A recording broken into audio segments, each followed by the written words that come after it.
오늘 어떤 사건인지 너무너무 네. 궁금해지는데요. 우리 이 형사님께서는요, 사건이 좀 안 풀린다 싶으면 현장을 수시로 찾아가서 이런 생각을 하신다고 그래요. 내가 범인이라면 어떻게 했을까? 이번 사건 역시 한문으로 알아낸 숱한 정황들을 차곡차곡 쌓아서 범인의 움직임을 추리해내고 끝내 검거하게 된 사건이라고 합니다. 2017년 9월 분당경찰서 형사과장님이셨던 이 형사님이 같은 서 실종팀으로부터 예사롭지 않은 연락을 받게 됩니다. 한 달 전에 주민센터로부터 들어온 실종 신고 때문이었습니다. 실종된 사람은 누구였습니까? 실종자는 40대 여성이었고요. 기초생활수급자로서 매달 지원을 받던 분인데 주민센터에서 근무하는 사회복지사가 이 여성에 대한 수상한 제보를 받았다고 합니다. 제보를 한 사람은 그 동네 주민이었는데요. 이웃에 살고 있는 남자가 같이 사는 여자의 수급비를 챙기는 것 같은데 이 여자가 며칠 전부터 보이질 않는다며 수급비를 남자한테 주면 안 된다. 이런 얘기를 사회복지사한테 했다고 합니다. 네, 이 이야기를 들은 사회복지사도 심상치 않은 상황인 것 같아서 급히 해당 여성한테 전화를 해봤는데 전화기가 계속 꺼져 있었다고 합니다. 근데 이제 실종팀에서 이 형사님을 찾았다는 얘기는 신고를 받고 한 달 동안 수사를 했는데도 실종팀에서 행방이 결국은 다 못 밝혀낸 거잖아요. 그렇죠. 이제 행방이 확인 안 되는 것도 문제지만 강력 사건으로 판단을 했기 때문에 일단 찾아왔다는 이런 얘기가 되겠죠. 맞습니다. 그 사라진 여성의 금융이랑 통신 내역을 확인해 봤는데 생활 반응이 전혀 없었다고 합니다. 게다가 그 여성분이 혈압 때문에 매일 복용하는 약이 있는데 약을 타간 기록도 나오질 않는다는 겁니다. 일단은 실종팀에서 동거남을 만났을 텐데 뭐라고 이야기를 했나요? 동거남한테 마지막으로 여성을 본 게 언제냐고 물어봤더니 모란시장에 5일장이 열려서 같이 장을 보러 갔는데 자신의 물건을 사러 간 사이 여성이 감쪽같이 사라졌다고 했습니다. 그 문제는 사회복지사로부터 실종 신고가 들어온 게 8월 10일이었는데요. 동거남이 여성을 마지막으로 본 게 7월 14일이었습니다. 그럼 거의 한 달 다 됐다는 얘기인데. 이건 뭐 그럼 동거남 입장에서는 신고를 왜 안 했다고 하는 겁니까? 원래 여성이 종종 집을 비운 적이 많았다고 합니다. 어디를 가는지, 누굴 만나러 가는지 말도 없이 사라졌다가 한두 달 만에 돌아오기도 했고요. 나중에 돌아와 물어보면 친구 집에 있었다고 했답니다. 아까 이웃이 말하는 걸 보면 그 동거남이 여성의 수급비를 계속 챙겨왔다는데 그건 어떻게 된 겁니까? 그 여성이 수급비를 관리를 좀 해달라고 부탁을 했다고 했습니다. 남자는 이번에도 여자가 말없이 사라지자 단단히 화가 나서 더 이상 수급비 챙겨주는 일도 하지 않겠다고 했답니다. 다시 돌아와도 절대 받아주지 않겠다며 동거녀의 짐까지 몽땅 싸가지고 현관에 내놓은 상황이었습니다. 이게 어쨌든 간에 지금 단 한 명의 진술인 거잖아요. 실종팀에서 형사님께 연락을 한 결정적인 이유가 있을 거 아닙니까? 여성의 마지막 휴대전화 사용일이 동거남이 같이 모란시장에 갔다는 7월 14일이었고요. 그 위치가 경기도 남양주로 나왔는데 여성과 전혀 연고가 없는 곳이라 강력 사건으로 추정되는 상황이었습니다. 더욱이 그 사라진 여성과 관련해 떠도는 묘한 소문들이 있었는데 어디까지 사실인지 확인하기 어렵다고 면밀히 좀 수사를 해줘라. 그런 요청이 왔었습니다. 지금부터 사라진 여성을 오 씨라고 부르겠습니다. 오 씨 실종 사건은 바로 강력 사건으로 전환이 됩니다. 그리고 이 형사님을 포함한 전담팀은 오 씨를 둘러싼 소문을 다시 확인하러 갑니다. 소문이 떠돌던 데가 어딥니까? 그 동거남이 오 씨와 마지막으로 같이 갔다던 그 모란시장이었습니다. 시장에서 어쩌다가 오 씨에 대한 소문이 나기 시작한 거죠. 오 씨가 장날마다 어울리던 사람이 있었습니다. 거의 10년이 넘는 오랜 지인들이었고요. 장이 열리면 모여서 같이 밥도 먹고 술도 한 잔씩 하면서 종일 시간을 보내고 서로의 속사정을 잘 아는 사람들이었던 겁니다. 그럼 오시아에게 무슨 일이 생겼는지 잘 알고 있을 거 아닙니까? 그렇죠. 그게 좀 이상한 게 온통 오 씨의 동거남에 대한 얘기뿐이었습니다. 어떤 소문이었습니까? 오씨? 에이, 찾지 마시오. 같이 사는 남자한테 맞아갖고 얼굴에 멍이 시퍼렇게 들었다더만. 손찌검 하는 남자랑 어떻게 같이 삽니까? 에? 그래서 그런가? 그 다음 장날에도 오씨가 남자 몰래 장일 잠깐 만나보더라고. 그 남자한테 들킬까봐 이제 여기도 못 오는 모양인데 참 얼마나 무서웠으면 여길 못 와글쎄. 자꾸 물어보니까 하는 말인데 형사님만 아셔잉? 오씨 말이야 지금 경기도 광주 어디에 꽁꽁 숨어 있대요. 그러니까 그 남자한테 절대 말하지 마시오. 그 안 찾는 게 도와주는 거라니까. 실종팀에서 이런 얘기를 못 들었던 거 아닐까요? 그러니까 이제 경기도 광주를 좀 뒤져보면 오 씨의 행방이 있을 수도 있을 텐데 실종팀도 이런 얘기를 듣긴 했는데 경기도 광주에서 오 씨의 행적이 확인되지 않았습니다. 무엇보다 다음 장날에 동거남 몰래 나타났다는 오 씨를 본 사람이 없기도 했고요. 진짜 이거 수사한 입장에서는 정말 혼란스러운 진술이에요. 그리고 진술 내용들이 다 신빙성이 지금 없어요. 지금 말하는 사람이 직접 오 씨를 목격하거나 오 씨한테 들은 얘기가 아니에요. 전부 예를 들면 동거남의 폭행도 멍이 들었다고 하더라. 그러니까 내가 봤는데 멍 들어서 왔더라니까가 아니라는 거죠. 맞아요. 멍이 들었다라고 하더라. 그다음에 장날에도 왔다고 하더라. 숨어 있다고 하더라 누가. 다 이런 얘기들이거든. 결국 누군가한테 다 들은 얘기들이 꼬리에 꼬리를 물고 지금 돌아다니고 있는 것이지. 그리고 더군다나 이 소문의 내용들을 잘 분석을 해보면 이 메시지는 뭐냐면 오직 하나예요. 더 이상 오 씨를 찾지 마라.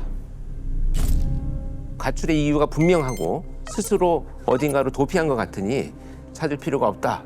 이런 얘기로 소문들이 지금 가닥을 잡아가고 있어요.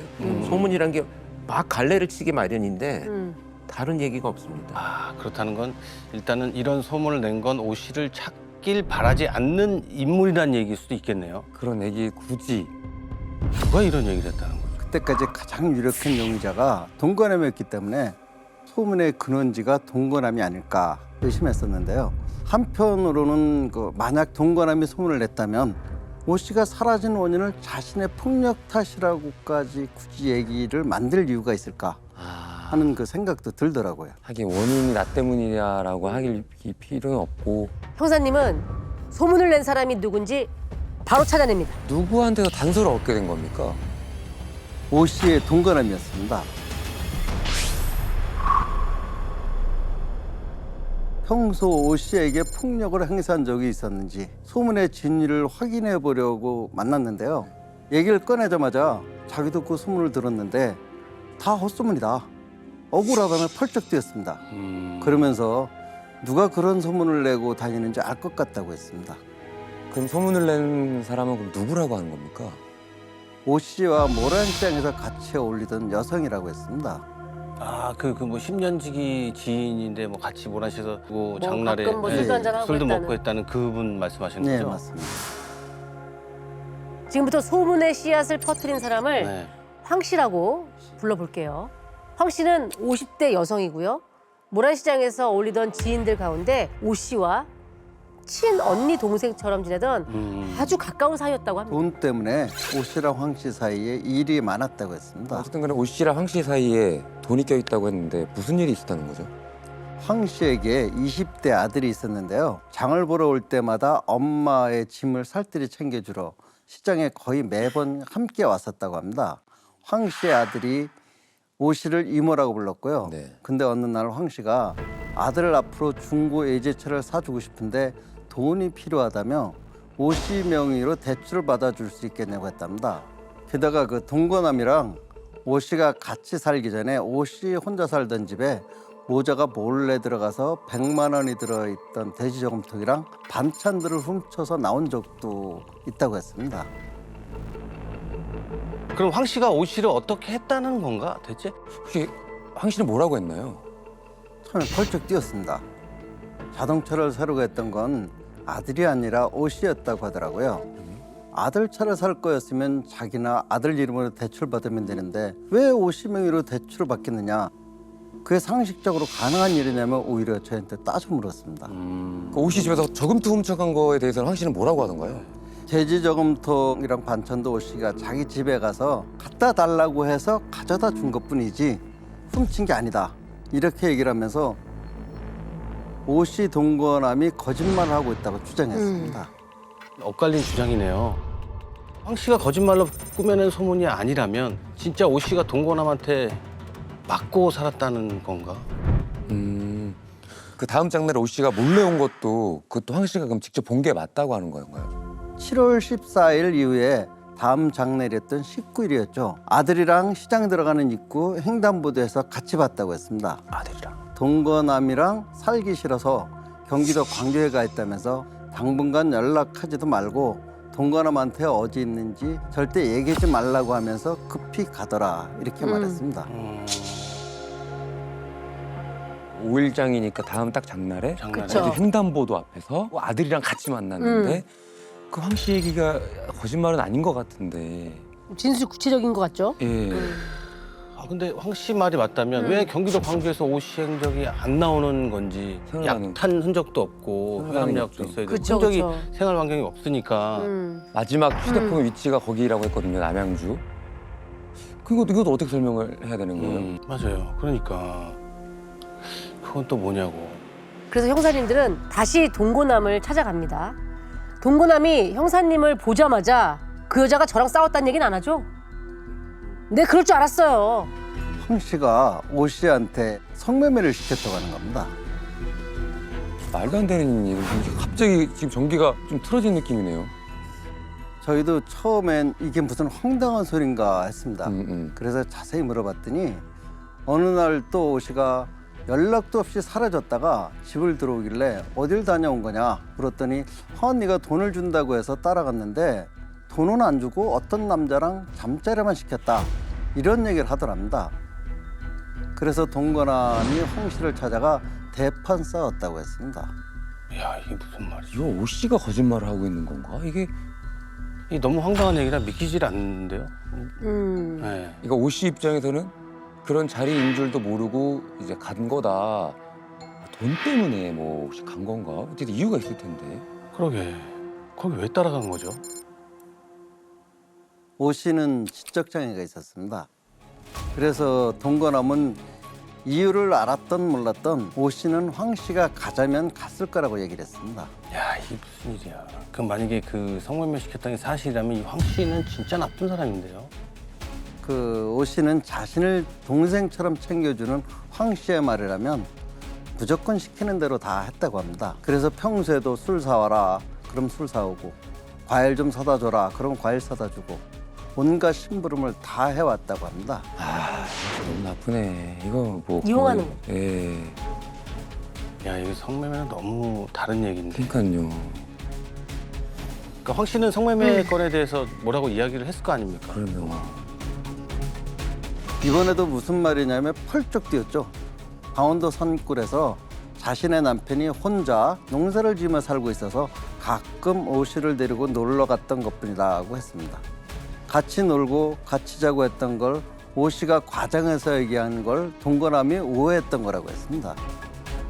이 동거남과 황 씨 말이 너무 지금 다르니까 누군 말이 맞는 건지 혼란스럽죠. 모르겠어요. 네. 문제는 오 씨가 사라져서 이익을 볼 사람이 누군가를 따져본다면 사실 둘 다 뚜렷한 범행 동기가 지금까지 나타나지는 않고 있습니다. 일련의 상황들을 종합해보면 둘 다 오 씨의 실종이 길어지면 길어질수록 가장 먼저 의심을 받는 사람들 중에 한 사람들이에요. 둘 다.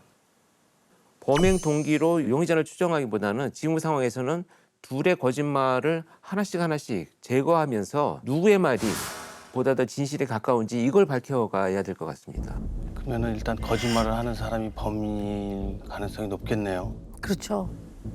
자, 그래서 이 형사님은 이 동고남과 황 씨 중에 누가 거짓말을 하고 있는지를 가름해냅니다. 그렇죠. 그렇게 해야 먼저 동고남의 진술 가운데 수상했던 정황부터 확인을 해보는데요. 수상했던 거.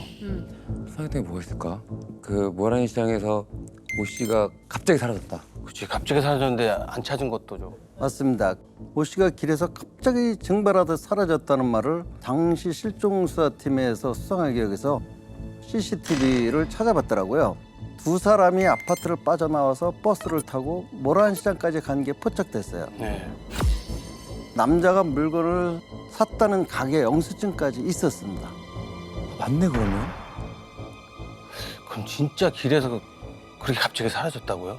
아, 네. 그리고 저희가 모란시장 지인들을 탐문하면서 종종 오 씨가 한두 달씩 집을 나가 돌아오지 않은 적이 자주 있었다는 사실도 확인했습니다. 이렇게 되면 황 씨가 거짓말을 하고 있다는 거잖아요.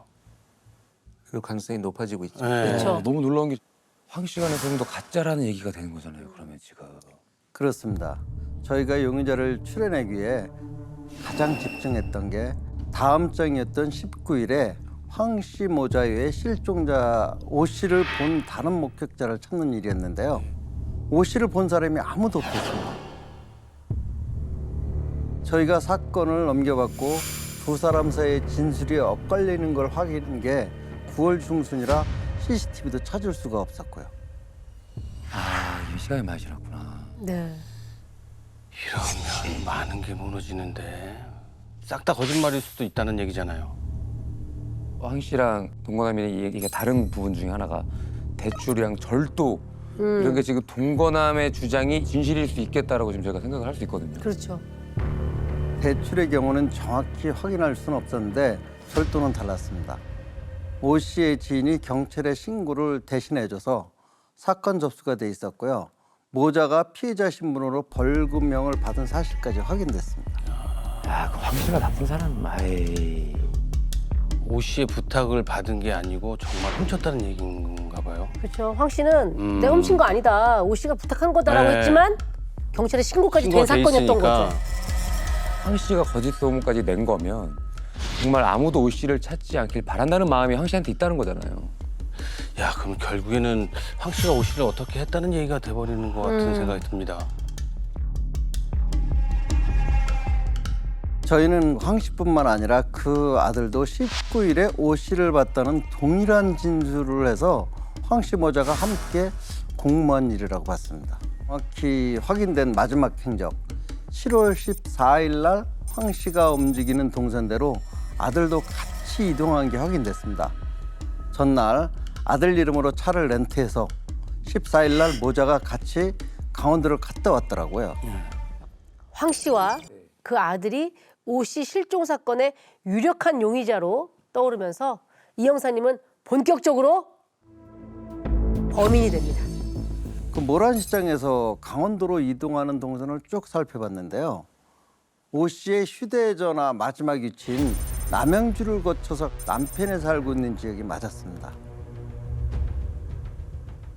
남편은 강원도 산골에 위치한 아주 작은 마을에 살고 있었는데요. 집이 띄엄띄엄 있어서 이곳이라면 이웃 주민들의 눈에 띄지 않고 오 씨를 최소한 감금, 그 이상의 범죄를 저질러도 의심받지 않을 만한 곳으로 보였습니다. 자, 이러면 이거 황 씨의 그 아들의 남편까지 지금 가족이 다 이 사건에 연루가 됐다는 얘기가 될 수도 있는 거죠. 그럴 수도 있다는 네. 게 저희도 그렇게 추정됐습니다. 그래서 모든 범죄 정황을 수집해서 검사를 찾아갔죠. 영장을 받으려고요. 근데 이게 영장이 나올 만한 상황인가요, 이게? 어떤 범죄를 어떻게 저질렀는지조차 지금 가늠도 안 되고 있는 상황에 영장은 어떻게 뭘로 받으신 건가요? 그 오 씨가 최소 감금 또는 납치당했을 가능성이 크다고 봤습니다. 황 씨와 아들 그리고 남편 집에 가서 오 씨의 흔적만이라도 확인하고 오겠다. 생사는 확인해야 되지 않겠냐. 절대 인권 침해는 없다. 딱 24시간만 달라. 이렇게 요청했었습니다. 그래서 영장은 나왔나요? 나왔습니다. 영장 나왔고요. 황 씨 집과 아들의 집 그리고 강원도 남편의 집에 압수수색 영장을 받아서 네. 과수대 팀과 함께 현장으로 출동을 합니다. 그럼 이제 제일 중요한 게 이제 뭐가 좀 나왔나요? 모란시장에서 바로 강원도로 이동한 걸로 확인됐기 때문에 강원도 남편 집에 희망을 좀 걸었죠. 일단 형사님들이 이렇게 다 같이 이렇게 딱 들어갔을 때 반응은 어땠나요? 그 남편은 굉장히 협조적이었습니다. 집에선 오 씨의 흔적도 나오지 않았고요. 그래서 내가 잘못 짚었나 싶은 생각이 순간 확 들더라고요.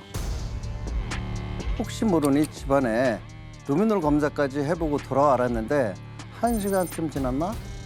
현장에 있던 형사로부터 다급히 연락이 왔습니다. 루미노 뭔가 나왔나 보네요. 혈흔이? 아닙니다. 갑자기 황 씨 남편이 사라졌다고 했습니다. 이 사라진 남편을 쫓아 추적에 들어갔는데요. 네. 잠시 후에 전혀 예상하지 못한 비보를 듣게 됩니다. 그 집에서 얼마 안 떨어진 곳에서 숨진 채 발견됐습니다. 남편이요? 네. 네. 야, 이게 목숨까지 끊을 정도면 오 씨를 뭐 감금하고 그 정도가 아니라 그걸 더 넘어섰을 것 같다는 생각이 좀 드는데요. 저희도 그렇게 추정을 했습니다.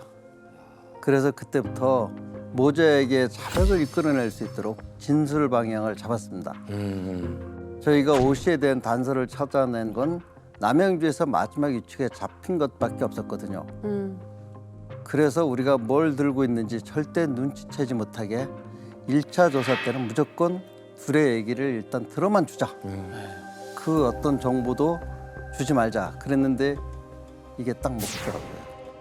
아, 정황 증거만 지금 많이 있으니까 일단은 함구를 하고 있고 듣기만 한 거군요.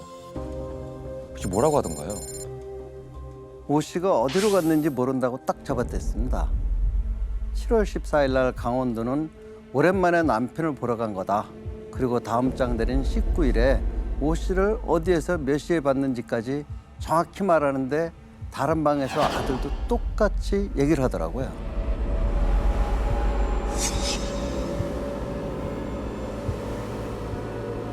황 씨는 본인의 남편이 지금 사망한 거는 알고 있었나요? 모르고 있었나요? 몰랐습니다. 저희는 앵무새같이 말하는 모자 얘기를 듣고 드디어 걸려들었다. 그래서 생각을 갖고 이제 모자 중에 누가 먼저 관계를 끊어내느냐만 남은 상황이었죠. 지켜보던 저희 그 수사팀이 당시에 정말 놀랐는데요.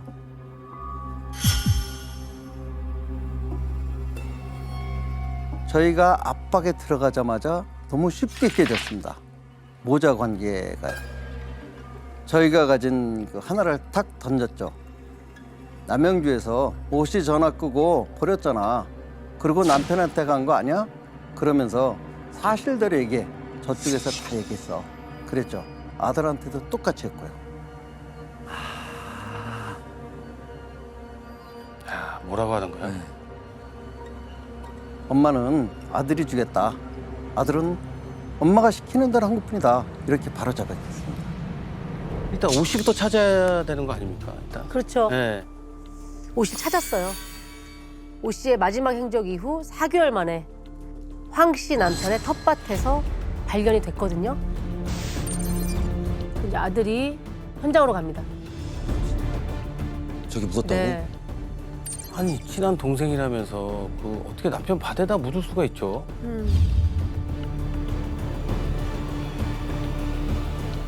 행여라 그 시신이 훼손될까 봐 과소팀이 손으로 흙을 파서 찾았는데요. 얼마나 깊게 묻었는지 40cm 정도 흙을 파냈더니 시신이 딱 보이더라고요. 근데 그 순간 정말 참담한 게 아, 시신의 상태가 끔찍했나 보다. 피해자가 생매장 당한 걸로 보였습니다. 생매장이요?